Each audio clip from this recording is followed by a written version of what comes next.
জয় বাবা লোকনাথ, জয় বাবা লোকনাথ। শ্রী শ্রী বাবা লোকনাথ ব্রহ্মচারী 134তম তিরোধান দিবস 1431 বঙ্গাব্দ 2024 ইংরেজি। শ্রী শ্রী বাবা লোকনাথ ব্রহ্মচারীর পূজা 2024 ইংরেজি সময়সূচি নিয়ে আমি বিভাস বলছি, Bibhas astro and Ayurveda channel থেকে। বিভাস অ্যাস্ট্রো অ্যান্ড আয়ুর্বেদা চ্যানেলে আপনাদের সবাইকে স্বাগত জানাই। আজ আমি এই ভিডিওতে আলোচনা করব শ্রী শ্রী বাবা লোকনাথ ব্রহ্মচারীর অমৃতবাণী। বাবা লোকনাথ বলেন, তার অমর বাণীতে যারা আমার নিকট আসিয়া আমার আশ্রয় গ্রহণ করে, তাদের দুঃখে আমার হৃদয় আর্দ্র হয়।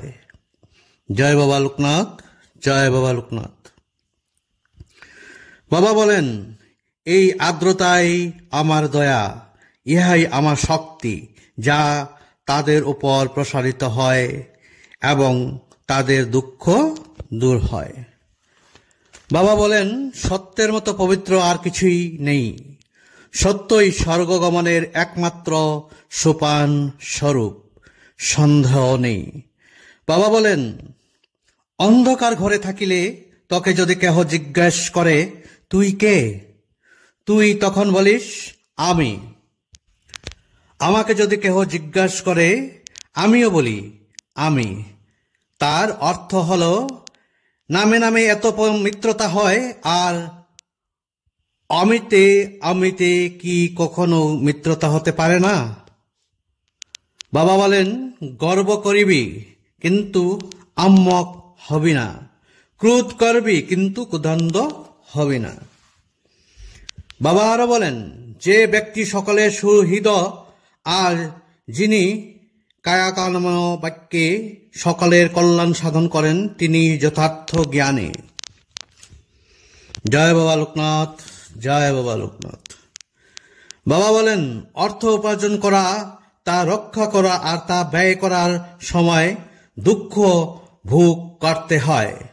অর্থ হল অবস্থাতেই মানুষকে কষ্ট দেয়, তাই অর্থ ব্যয় হলে বা চুরি হলে তার জন্য চিন্তা করে কোনো লাভ নেই। বাবা লোকনাথ অমর বাণীতে বলেছেন, ইচ্ছায় হোক অনিচ্ছায় হোক, যে সন্তান মায়ের আদেশ পালন করে ভগবান তার মঙ্গল করেন। তারপর বাবা লোকনাথ বলেছেন, যে ব্যক্তি কৃতজ্ঞ, ধার্মিক, সত্যাচারী, উদারচিত্ত, ভক্তিপরায়ণ, জিতেন্দ্রিয়, মর্যাদা রক্ষা করিতে জানেন আর কখনো আপন সন্তানকে পরিত্যাগ করে না, এমন ব্যক্তির সঙ্গেই বন্ধুত্ব করবি। জয় বাবা লোকনাথ, জয় বাবা লোকনাথ। বাবা লোকনাথ তার বাণীতে বলেছেন, দিন দরিদ্র অসহায় মানুষের হাতে যখন যা দিবি তা আমি পাব, আমি গ্রহণ করব। দরিদ্রতায় ভরা সমাজের দুঃখ দূর করার জন্য সর্বদা চেষ্টা করবি। জয় বাবা লোকনাথ, জয় বাবা লোকনাথ।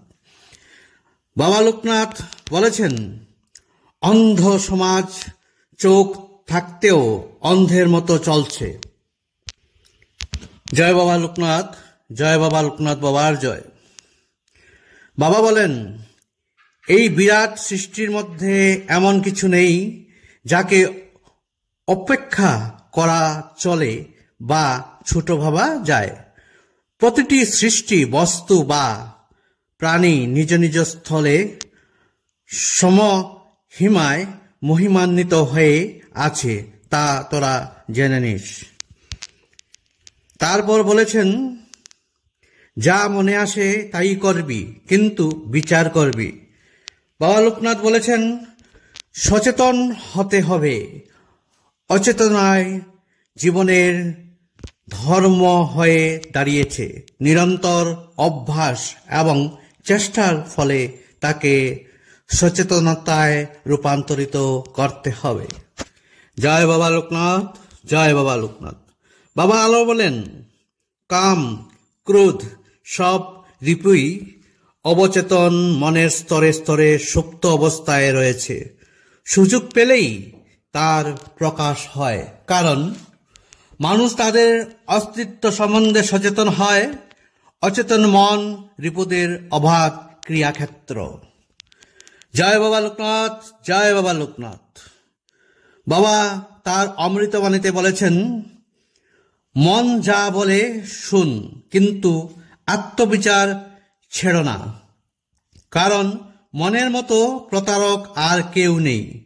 মহাপুরুষদের বাক্য, শাস্ত্র বাক্যে শ্রদ্ধাবান না হলে প্রকৃত আত্মবিচার সম্ভব নয়। তারপর হচ্ছে বিদ্যা, তপস্যা, ইন্দ্রিয় সংযম, লোক পরিত্যাগ ছাড়া কেউই শান্তি লাভ করিতে পারে না। জয় বাবা লোকনাথ, জয় বাবা লোকনাথ। অহং চলে গেলে নিজের মনেই নিজের গুরু হয়। সৎ ও অসৎ বিচার আসে। জ্ঞানের সঙ্গে ভক্তির মনে কাঞ্চন যোগ হলে শ্রদ্ধা হবে তোদের আশ্রয়, শ্রদ্ধা হবে তোদের বন্ধন, এবং শ্রদ্ধাই হবে তোদের পাথেয়। এই হলো বাবা কয়েকটি অমৃতবাণী, যা ঘরে ঘরে সবার মনের মধ্যে আলোড়নের সৃষ্টি করে, তা সত্য প্রমাণিত করে, যা ঠিক এবং তথ্যের ভিত্তিতে মানব জগতের প্রাণের সঙ্গে সঙ্গে জীবন প্রণালীতে সত্যের সন্ধান দেয়। তা আমাদের জানা অত্যন্ত জরুরি। ভিডিওটা এখানেই সমাপ্ত করছি। আপনারা জানেন 19 জ্যৈষ্ঠ বাবা লোকনাথ তিরোধান দিবস, তা আপনারা পালন করুন। বাবা সদাই বলেন, রণে বনে জলে জঙ্গলে যখন এই বিপদে পড়বি আমাকে স্মরণ করিস, আমি তোদের রক্ষা করব। ভিডিওটা লম্বা করছি না। আপনারা সবাই ভালো থাকুন, সুন্দর থাকুন, সুস্থ থাকুন। বাবা লোকনাথ আপনাদের সবার মঙ্গল করুন, এটাই আমার কামনা। জয় বাবা লোকনাথ, জয় বাবা লোকনাথ। প্রণাম।